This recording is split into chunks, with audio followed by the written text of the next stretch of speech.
Hello everyone, welcome to our channel PS tech factory.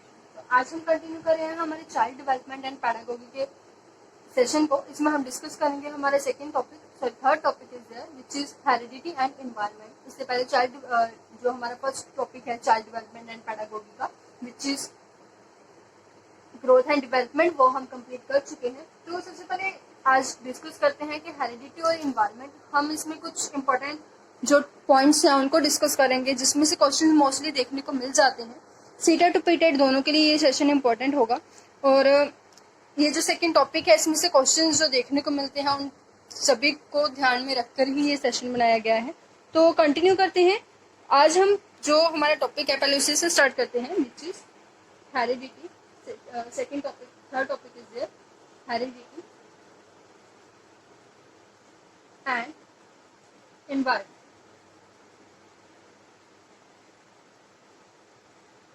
तो heredity और environment की अगर हम बात करें, ये दोनों है क्या। जैसे कि हमने प्रिंसिपल्स में पढ़ा था, जो हमने प्रिंसिपल्स किए थे डेवलपमेंट के प्रिंसिपल में हमने एक स्टेटमेंट स्टडी की थी जो कि वुड्सवर्थ के द्वारा गिवन थी। तो उसमें हमने पढ़ा था कि जो डेवलपमेंट होता है वो क्या होता है, हेरिडिटी इनटू इन्वायरमेंट होता है। तो सबसे पहले इसी को डिस्कस करते हैं, क्योंकि ये कहीं ना कहीं आपने किया भी हुआ है, आपको पता है, हम स्टडी कर चुके हैं इस बारे में कि डेवलपमेंट क्या होता है, हेरिडिटी इनटू इन्वायरमेंट होता है। अगर हेरिडिटी इनटू इन्वायरमेंट की बात करें तो मतलब जो भी हमारा विकास होता है वो हेरिडिटी, मतलब जो हमारे हेरिडिटी जो नेचुरल होती है, क्लियर, मतलब एक नेचर हम इसको कह सकते हैं। तो जो इन्वायरमेंट है इन दोनों के अलावा कुछ भी नहीं है। डेवलपमेंट इन दोनों से बाहर नहीं होता। ऐसा नहीं है कि इन दोनों के अलावा कोई थर्ड चीज आकर हमारा डेवलपमेंट, तो बिल्कुल पॉसिबल नहीं है। हम इन दोनों के बिना कुछ भी नहीं है। हमारे अंदर जो भी क्वालिटीज हैं वो हेरिडिटी और इन्वायरमेंट के कारण ही है। इस स्टेट का मतलब ये है, और ये गिवन है वुड्सवर्थ के द्वारा। वुड्सवर्थ ने ये डेफिनेशन दी थी, क्लियर। तो चलिए डिस्कस करते हैं। सबसे पहले हेरिडिटी और इन्वायरमेंट होता क्या है, दोनों में थोड़ा डिफरेंस देखेंगे। There is heredity and this is environment. सबसे पहले हेरिडिटी क्या होती है। हेरिडिटी का सेकंड नेम नेचर होता है, और अगर हम इन्वायरमेंट के सेकंड नेम की बात करें तो वो नर्चर होता है। ये बहुत क्वेश्चन आया है कि नेचर और नर्चर क्या होता है, किसके सेकंड नेम्स होते हैं। तो हेरिडिटी नेचर मतलब जो प्रकृति होती है हमारी, जो नेचुरल होता है, और इन्वायरमेंट का होता है, नर्चर होता है। हम ये कह सकते हैं कि जो हेरिडिटी है वो स्टैटिक होती है।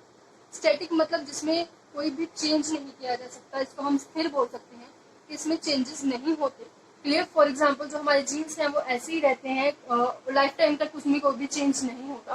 तो जो चीज स्थिर है उसको हम स्टैटिक बोलते हैं, और जो हमारी हेरिडिटी होती है जिसका सेकेंड नेम नेचर भी है, उसको हम क्या कह सकते हैं कि उसमें कोई भी चेंजेस नहीं होते। और जो इन्वायरमेंट है, इन्वायरमेंट में हम सब रहते हैं, और इस टाइम भी हम जो हमारा इन्वायरमेंट है वो हमको बहुत इफेक्ट करता है।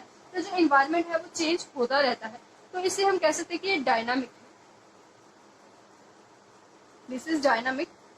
डायनामिक है, जो इन्वायरमेंट होता है वो डायनामिक होता है, मतलब परिवर्तनशील होता है। इसमें जो चेंजेस हैं वो आते रहते हैं, कंटिन्यूसली चेंजेस होते रहते हैं। हो सकता है हमारा जन्म किसी एक शहर में हुआ हो, हम स्टडी किसी दूसरे शहर में करें, और जो हमारी जॉब है वो किसी अलग एरिया में, जो अलग स्टेट में है। तो इस अकॉर्डिंग हम इजिली कह सकते हैं जो इन्वायरमेंट है वो चेंज होता रहता है। बट जो हेरिडिटी उसमें कोई भी चेंजेस नहीं होते, वो लाइफ टाइम तक बिल्कुल सेम रहती है।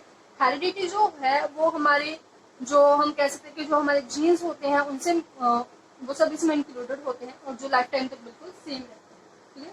तो ये चीज भी हमें बिल्कुल क्लियर है कि जो हेरिडिटी है वो जन्म से पहले से होती है, मतलब कंसेप्शन टाइम हम कह सकते हैं, गर्भावस्था से। तो स्टार्टिंग से ये होती है, बिफोर बर्थ इसको कहा जा सकता है कि हमें जो हेरिडिटी है वो मिलती है बिफोर बर्थ, और जो मिलता है जन्म से पहले। बट जो इन्वायरमेंट है वो कब होता है, वो हमें जो इन्वायरमेंट मिलता है वो कौन सा इन्वायरमेंट होता है, आफ्टर बर्थ। हम कह सकते हैं कि जन्म के बाद जो हमारा, जिस माहौल में हम रहते हैं वो हमारा इन्वायरमेंट होता है, क्लियर। तो आज भी हम जिस माहौल में रह रहे हैं, जो हमारा परिवार है, हमारी सोसाइटी है, वो सब इन्वायरमेंट है। इन्वायरमेंट में सब कुछ इंक्लूडेड होता है। हेरिडिटी और इन्वायरमेंट के बिना हम लोग कुछ भी नहीं है। ऐसा नहीं है कि कोई थर्ड चीज के कारण या कोई थर्ड कॉन्सेप्ट के कारण हमारे अंदर कुछ चेंजेस हुए हैं। कुछ क्वालिटीज जो हमें हमारे पेरेंट्स से मिली है और कुछ क्वालिटीज जो हम हमारे इन्वायरमेंट से सीखते हैं, जो उससे हम मतलब हम कह सकते हैं कि जो हमारी ग्रोथ होती है वो इन्वायरमेंट में होती है, डेवलपमेंट हमारे इन्वायरमेंट में होता है। तो हेरिडिटी और इन्वायरमेंट को मिला के ही सब कुछ जो इसमें कवर हो जाता है। नेक्स्ट अगर हम बात करें तो जो हेरिडिटी होती है उसको हम कह सकते हैं कि इंटरनल फैक्टर होता है। हेरिडिटी एक इंटरनल फैक्टर होता है। इंटरनल फैक्टर मतलब अंदरूनी, मतलब वो क्वालिटीज जो हमारे अंदर होती हैं, that is internal factor. Clear? मतलब जैसे कुछ बच्चे हैं जिनको गुस्सा ज्यादा आता है, कुछ बच्चे जिनका मतलब क्वालिटीज बहुत इंटेलिजेंट है। अगर उनके पेरेंट्स इंटेलिजेंट है तो ऐसा नहीं है कि उनका बेटा बिल्कुल डम, जो उनके बच्चे बिल्कुल डम हो, ऐसे नहीं। कुछ क्वालिटीज बिल्कुल पेरेंट्स पे होती हैं। तो ये एक इंटरनल फैक्टर है। अगर हम बात करें इन्वायरमेंट की तो ये एक्सटर्नल है, जो हमें बाहर से मिलता है। हम कैसे इन्वायरमेंट में अपने आप को ढाल रहे हैं, तो हम इन्वायरमेंट में क्या क्या सीख रहे हैं, स्कूल में हमारा इन्वायरमेंट कैसा है, वहां से हम कैसे सीख रहे हैं, तो ये सब एक्सटर्नल फैक्टर हम कह सकते हैं। फॉर एग्जाम्पल अगर एक बच्चा है उसको चोरों के मोहल्ले में छोड़ दिया जाएगा तो कॉमन सी बात है कि वो बिल्कुल उनके जैसा होगा। क्लियर? तो इंटरनल फैक्टर एक्सटर्नल फैक्टर होते हैं जो कि एक पर्सन की, एक बच्चे की जो डेवलपमेंट है उसको इफेक्ट करते हैं। फादर ऑफ हेरिडिटी अगर हम कहें तो फादर ऑफ हेरिडिटी है ग्रेगर मेंडल। इन्होंने एक्सपेरिमेंट भी किया था, इन्होंने पीस पर, मतलब मटरों पर। ग्रेगर मेंडल इन्होंने, अगर आप चाहे तो लिख सकते हैं, तो इन्होंने एक्सपेरिमेंट किया था पीस पर, मटर पंजाबी में अगर बात करें तो। और फादर ऑफ इन्वायरमेंट की बात करें तो फादर ऑफ इन्वायरमेंट जो है वो है रॉबर्ट बुलार्ड।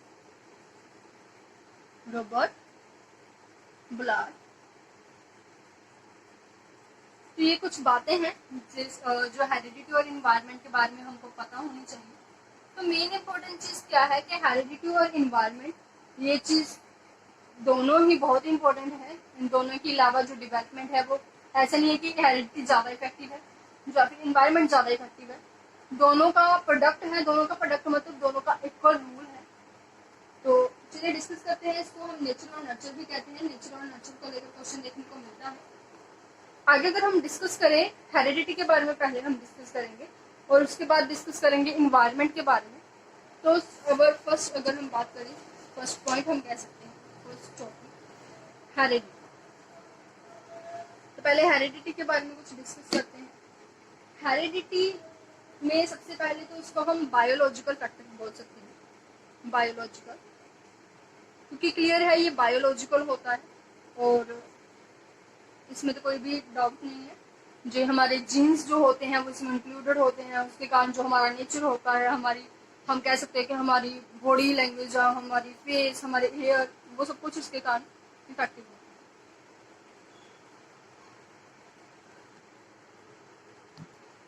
सेकेंड हम कह सकते हैं कि जन्मजात विशेषतावां का जोड़, अगर पंजाबी च गल करिए, मतलब जो भी हमारी क्वालिटीज होती हैं उन सभी का एडिशन होता है। तो हेरिडिटी की हम बात कर रहे हैं, जो हम पढ़ चुके हैं कि जो हेरिडिटी होती है वो बायोलॉजिकल फैक्टर होती है। क्लियर? बायोलॉजिकल फैक्टर मतलब जो भी है इंटरनल जो हमारे फैक्टर्स हैं उनके साथ रिलेटेड होती है। अब इसमें जो सेकेंड पार्ट अगर हम बात करें क्रोमोसोम्स की, इसमें से क्वेश्चंस देखने को मिल जाते हैं।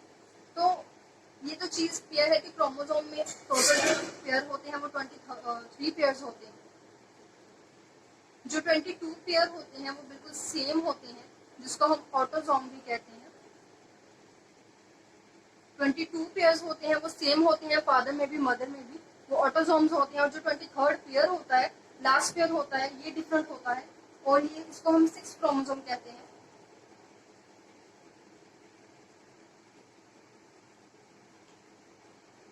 ये निर्धारित करता है कि जो बेबी चाइल्ड है वो गर्ल होगा या बॉय। तो 23rd पेयर होता है वो सेक्स क्रोमोसोम होता है और जो 22 पेयर्स होते हैं वो ऑटोसोम्स होते हैं और ये बिल्कुल सेम होते हैं फादर और मदर दोनों में। नेक्स्ट अगर हम बात करें नेक्स्ट टॉपिक की, विच इज ट्विंस। ट्विंस से क्वेश्चन है वो देखने को मिलते हैं, इंपॉर्टेंट टॉपिक है। क्लियर? ट्विंस दो टाइप्स के होते हैं। फर्स्ट वन इज आइडेंटिकल, जो फर्स्ट अगर हम बात करें तो identical twins, and second one is fraternal twins. तो फर्स्ट वन है आइडेंटिकल और सेकेंड वन है फ्रेटर्नल।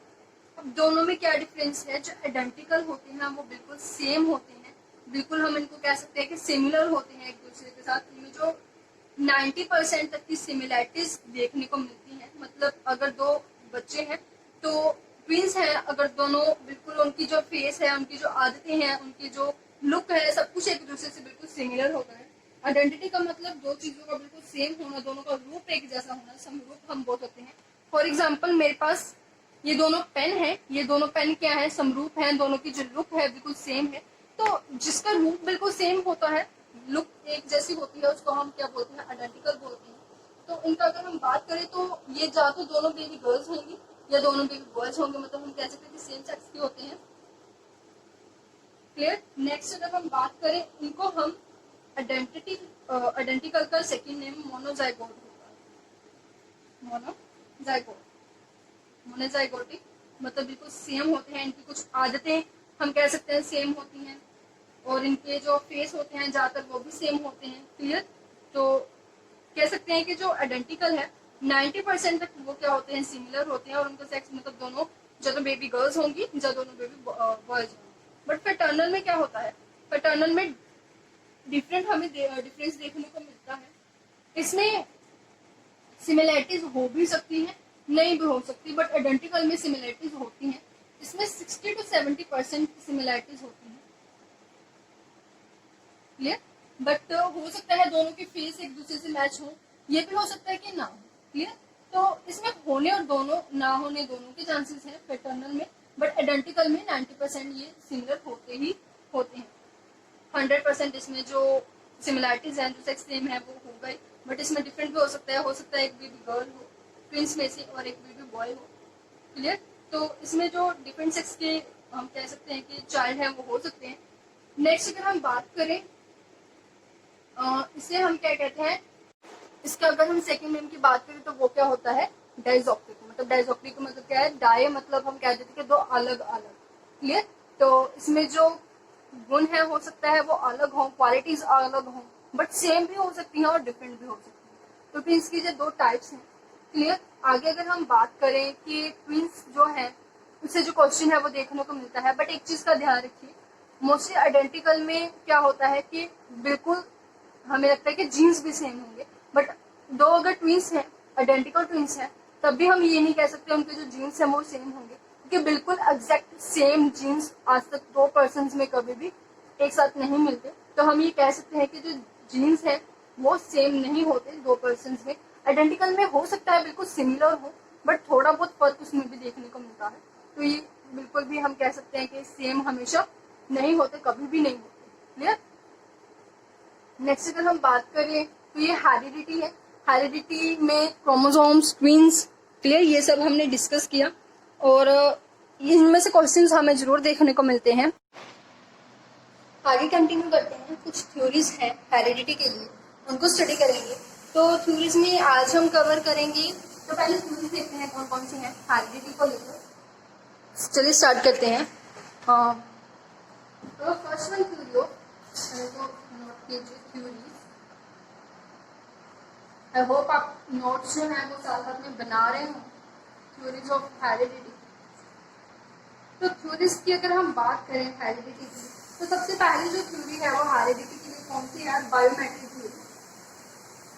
फर्स्ट वन बायोमेट्रिक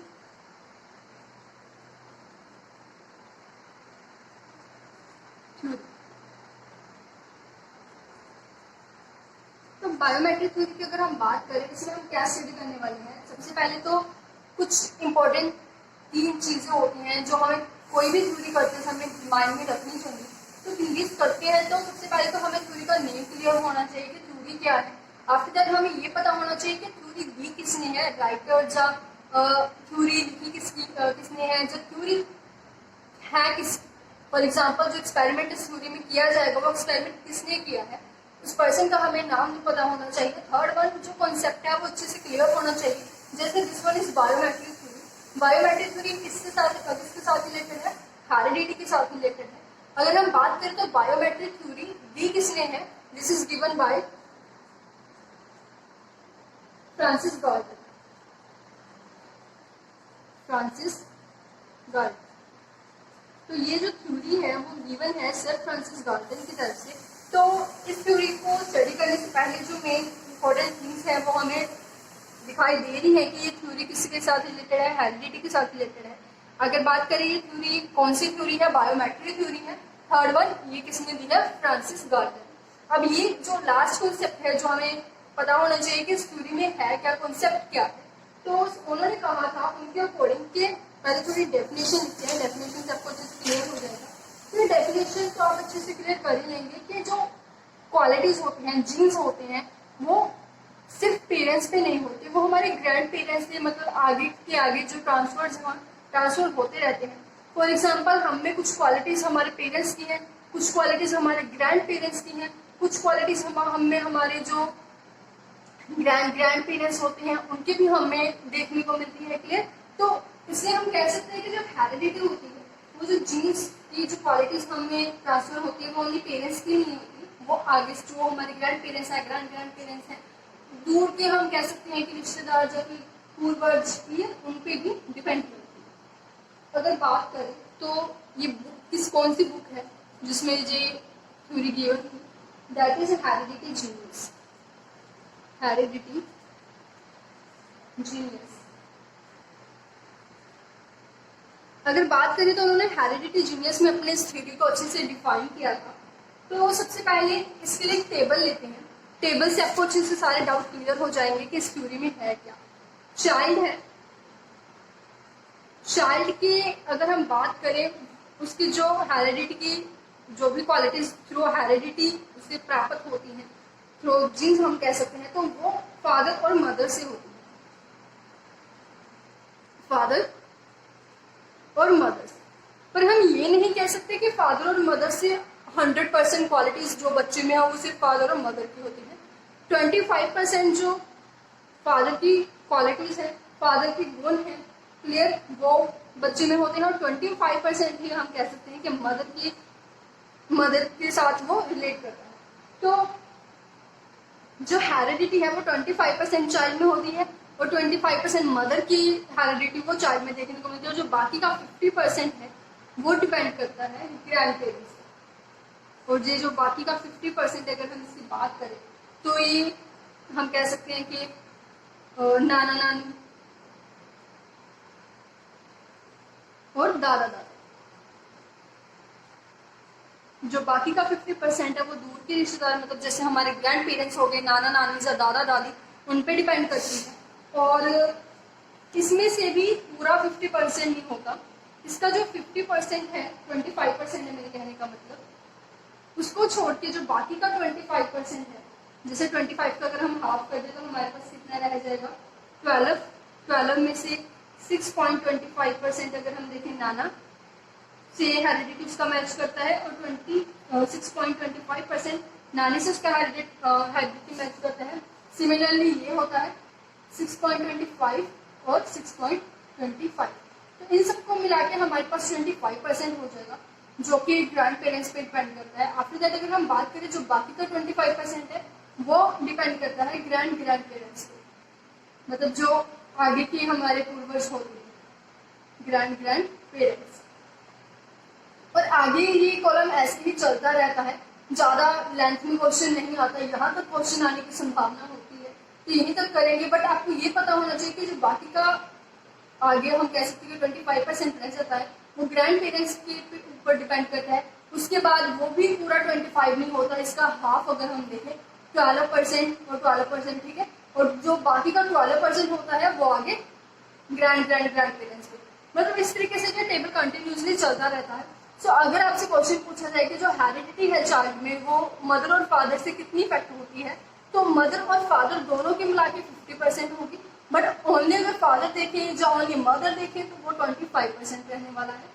और जो ग्रैंड पेरेंट्स है वो इफेक्ट करते हैं 50%, और इस 50% में भी वो पूरा 25 है वो ग्रैंड पेरेंट्स इफेक्ट करते हैं, और जो बाकी का 25% है जिसमें से हमने पार्टीशन कर दिया कि नानी नाना इन दोनों को मिला के टोटल 12.50 हो गया।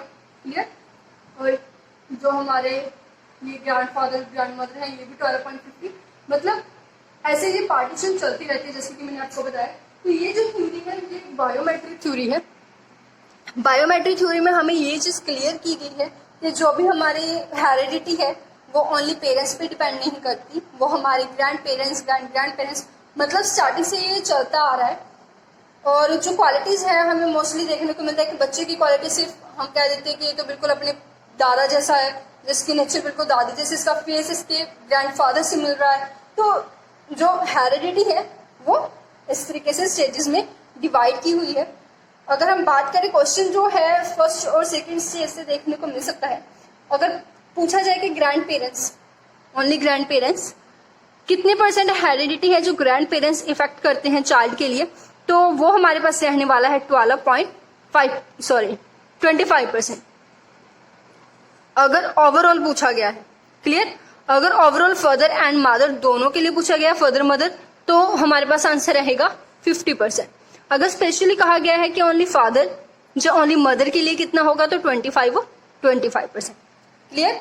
ये थ्योरी है बायोमेट्रिक थ्योरी जो कि गिवन है फ्रांसिस गाल्टन की तरफ से। और उन्होंने कहा है कि ये सिर्फ माता पिता से नहीं बल्कि दूर के जो पूर्वज हैं उनको वो भी इसको इफेक्ट करते हैं, उन पे भी जो हमारी हेरिडिटी है वो डिपेंड होती है। क्लियर? निर्भर करती है, हम ये कह सकते हैं। तो नेक्स्ट अगर हम बात करें तो सेकेंड जो थ्योरी है, सेकेंड थ्योरी गिवन है ग्रेगर मेंडल की तरफ से।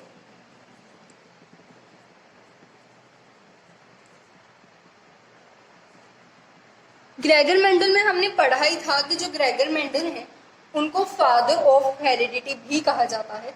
फादर ऑफ हेरिडिटी कहा जाता है। तो उनको जो थ्योरी है वो कौन सी थ्योरी है? मेंडलिज्म है। मेंडलिज्म थ्योरी इन्होंने दी थी। और ये जो एक्सपेरिमेंट इन्होंने किया था वो किस पे किया था? पीस पे किया था, मटर पे किया था, जो कि हम पहले डिस्कस कर चुके हैं कि उन्होंने ये थ्योरी मटर पे दी थी, पीस पे उन्होंने एक्सपेरिमेंट किया था, और मेंडलिज्म थ्योरी उन्होंने दी थी और given by Gregor Mendel. Clear? तो इस थ्योरी में उन्होंने कैसे एक्सपेरिमेंट किया, थोड़ा सा उसके बारे में जानेंगे। तो सबसे पहले तो उन्होंने क्या किया, मटर होते हैं हमारे, उन्होंने ग्रीन और एक येलो, दोनों को जो बीज हो गए मटर कह सकते हैं, उन दोनों को कंबाइन करके क्या किया, एक जो प्लांट है उसको ग्रो किया। बट उन्होंने रिजल्ट देखा कि जो नेक्स्ट जो भी जनरेशन है उसमें कोई भी जो मटर है, जब पीस है वो ग्रीन नहीं है, सभी के सभी येलो कलर के हैं। But how is it possible? उन्होंने सोचा ऐसे कैसे हो सकता है कि एटलीस्ट वन तो इनमें से ग्रीन होना चाहिए था या फिर हाफ ग्रीन होने चाहिए थे। बट आफ्टर दैट इन दोनों को मिला के जब नेक्स्ट प्लांट ग्रो किया गया तो उसमें क्या हुआ, 3 येलो और 1 ग्रीन देखने को मिला। क्लियर? तो इससे उनका जो डाउट है वो क्लियर हो गया कि जो हेरिडिटी है वो जरूरी नहीं कि ओनली पेरेंट्स पे डिपेंड करे, वो किस पे डिपेंड हो सकती है, ग्रैंड पेरेंट्स पे भी डिपेंड हो सकती है। मतलब ये उन्होंने मटर पे किया था, बट यही बिल्कुल सेम चीज बायोमेट्रिक थ्योरी में फ्रांसिस गाल्टन ने भी कही है एक चाइल्ड के बेसिस पे कि उनकी जो हेरिडिटी है वो किस पे डिपेंड करती है, 50% पेरेंट्स पे और 50% ग्रैंड पेरेंट्स पे, उनमें से 25% ग्रैंड पेरेंट्स पे, और उनमें से भी अगर हम 12.5% देखें तो ग्रैंड पेरेंट्स पे। इसे कंटिन्यू में वो प्रोसेस चलता रहता है। क्लियर? तो ये जो मेंडलिज्म की थ्योरी है ये गिवन थी ग्रेगर मेंडल की तरफ से। इन्होंने पीस पे किया था, पीस के एक प्लांट लिया था जिसमें एक जो सीड था ग्रीन था और सेकेंड वन येलो था। इन दोनों को मिला के जब उन्होंने एक प्लांट को ग्रो किया तो उनके जो आगे हम देख सकते हैं कि पार्ट्स थे, जब सीड थे वो कौन से थे, मटर हम कह सकते हैं, सभी के सभी येलो थे। But how is it possible? तो वो कंफ्यूज हुए। उन्होंने नेक्स्ट टाइम क्या किया, 2 येलो लिए उन्हीं में से। क्लियर? उन्हीं के 2 पार्ट येलो लिए और उनको क्या किया, एज अ ग्रो किया, तो उसमें से 75% येलो और 25% जो ग्रीन था वो देखने को मिला। मतलब जो हेरिडिटी है वो हमारे पूर्वजों पर भी डिपेंड करती है। ये तो मटर पे उन्होंने एक्सपेरिमेंट किया था, बट अदरवाइज जो यही सेम फ्रांसिस गाल्टन बता चुके हैं। क्लियर। और अगर बात करें तो 3 लॉज भी हैं। नेक्स्ट अगर हम बात करें, हेरिडिटी के 3 लॉ हैं। 3 लॉज हम कह देते हैं, इसको स्टडी करते हैं। 3 लॉज ऑफ हेरिडिटी। तो जो हेरिडिटी के 3 लॉ हैं, सबसे पहला कौन सा है? Law of similarity. इंपॉर्टेंट है, क्वेश्चन आते हैं। Law of similarity.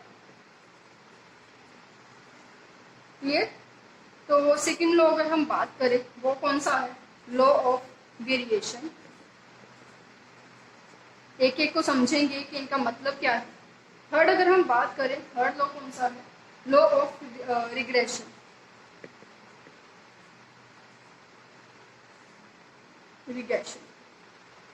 तो इसमें क्या है? सबसे पहला लॉ है law of similarity. Law of similarity में क्या है कि बिल्कुल जैसे हम पंजाबी में बोल देते हैं कि जहे मापे तहे बच्चे, है ना। तो बिल्कुल सेम जो है, बिल्कुल अपने पेरेंट्स के बिल्कुल उनसे मैच करते हैं। तो अगर पेरेंट्स का बिहेवियर है बिल्कुल सेम ही उनके जैसा होता है, तो ये जो लाइन है कि जहे मापे तहे बच्चे बिल्कुल उन्ना वर्गे होंगे आ, जो उन्होंने बच्चे ने बिल्कुल अपने पेरेंट्स के वर्गे होंगे आ, तो उन्होंने आप की कह देने लॉ ऑफ सिमिलैरिटी भी बिल्कुल अपने पेरेंट्स के साथ वो उनकी जो हैबिट्स हैं, उनका जो नेचर है, उनकी जो लुक है, उनका जो फेस है, हेयर, मतलब हम कह सकते हैं कि वो उनसे बहुत ज्यादा काफी हद तक मैच करता है। तो ये है first law of heredity. Heredity में क्या हो सकता है कि हो सकता है बच्चे बिल्कुल सेम अपने पेरेंट्स की तरह होता भी है बहुत सारे केसेस में। सेकेंड अगर हम बात करें लॉ ऑफ वेरिएशन, वे हो सकता है कि पेरेंट्स से थोड़े डिफरेंट हो। जो पेरेंट्स हो सकता है कि पेरेंट्स स्टडी में इतना इंटरेस्ट नहीं लेते, बट जो बच्चा है उसको स्टडी में बहुत ज्यादा इंटरेस्ट है। तो कुछ कुछ मैटर्स में हम देखें कि वो अपने पेरेंट्स से डिफरेंट भी हो सकते हैं। जरूरी नहीं है कि हर एक चीज में वो सिमिलर होंगे। लुक वाइज हो सकते हैं, बट हो सकता है उनकी आदतें अपने पेरेंट्स से मैच ना करती हों। क्लियर। ऐसा भी बहुत सारे केसेस में होता है। तो लॉ ऑफ वेरिएशन मतलब बिल्कुल भिन्नता का नियम आप कह सकते हैं पंजाबी के विच। ठीक है, कि बिल्कुल ही डिफरेंट, बिल्कुल ही नहीं, मतलब डिफरेंस जो है वो देखने को मिलता है पेरेंट्स और बच्चों में। थर्ड अगर हम बात करें लॉ ऑफ रिग्रेशन, तो इसमें क्या है, स्टार्टिंग में तो हमें लगता है कि बच्चे बिल्कुल अपने पेरेंट्स की तरह है। फॉर एग्जाम्पल पेरेंट्स को स्टडी में इंटरेस्ट नहीं है, तो स्टार्टिंग में हम देख रहे हैं कि बच्चे को अपनी स्टडी में इंटरेस्ट नहीं है।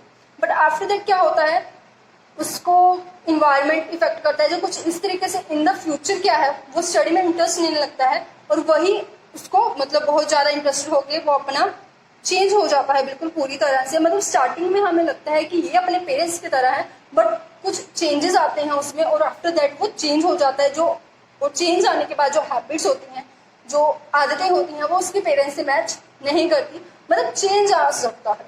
तो ये कौन सा लॉ होगा? Law of regression. क्लियर। तो law of similarity, law of variation और लॉ ऑफ रिग्रेशन। तो ये जो 3 लॉ हैं बहुत इंपॉर्टेंट है।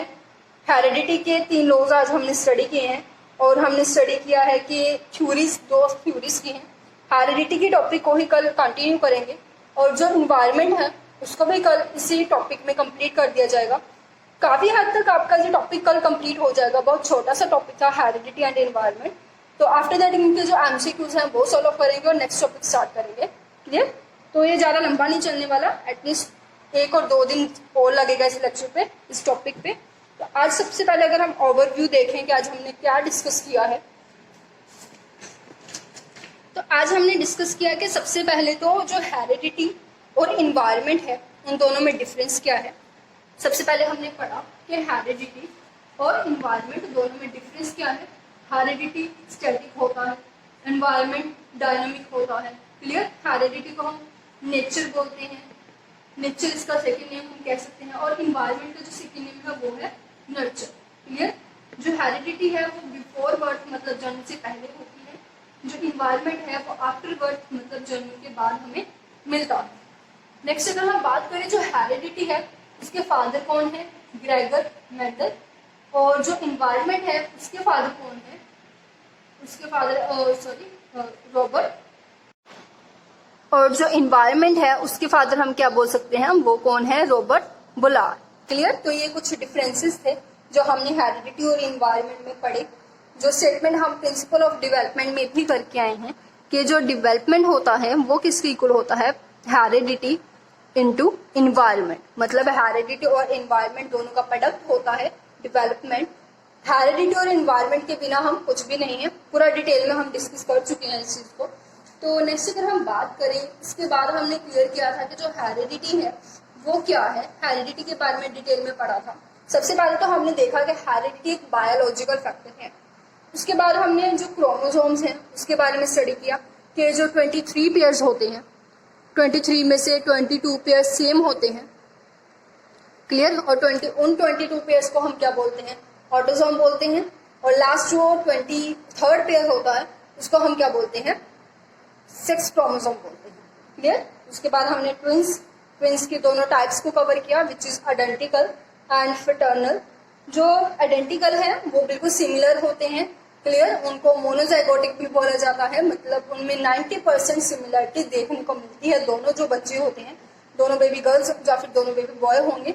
और अगर हम बात करें कि फ्रेटर्नल की, तो उनमें जो डिफरेंसेस हैं वो देखने को मिलता है। हो सकता है दोनों डिफरेंट सेक्स के हों, जैसे एक लड़का और एक लड़की, या फिर उनके जो चेंजेस हैं, उनके जो नेचर का हम कह सकते हैं उनका फेस एक दूसरे से ना मिलता हो सकता है मिलता हो सकता है ना मिलता हो, बट आइडेंटिकल में ये 100% है कि उसमें मिलेगा ही मिलेगा। जो सिमिलैरिटीज हैं वो 90% होंगी ही होंगी। क्लियर। नेक्स्ट हमने पढ़ा कुछ थ्योरीज के बारे में, थ्योरीज कवर की। थ्योरीज में सबसे पहले हमने की बायोमेट्रिक थ्योरी, तो जिसको हम डिटेल में पूरा पढ़ चुके हैं कि जो गिवन है फ्रांसिस गार्टन की तरफ से।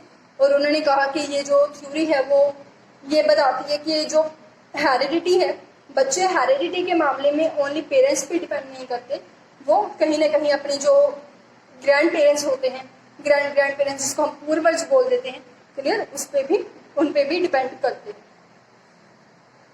और मदर और फादर पे कितने % डिपेंड करती है उनकी हेरिडिटी, 25 फादर पे करती है और 25 ही मदर पे करती है और 50% दोनों पे। और जो बाकी का 50% है वो ग्रैंड पेरेंट्स पे, up to son grand. Clear. तो ये भी हम कर चुके हैं।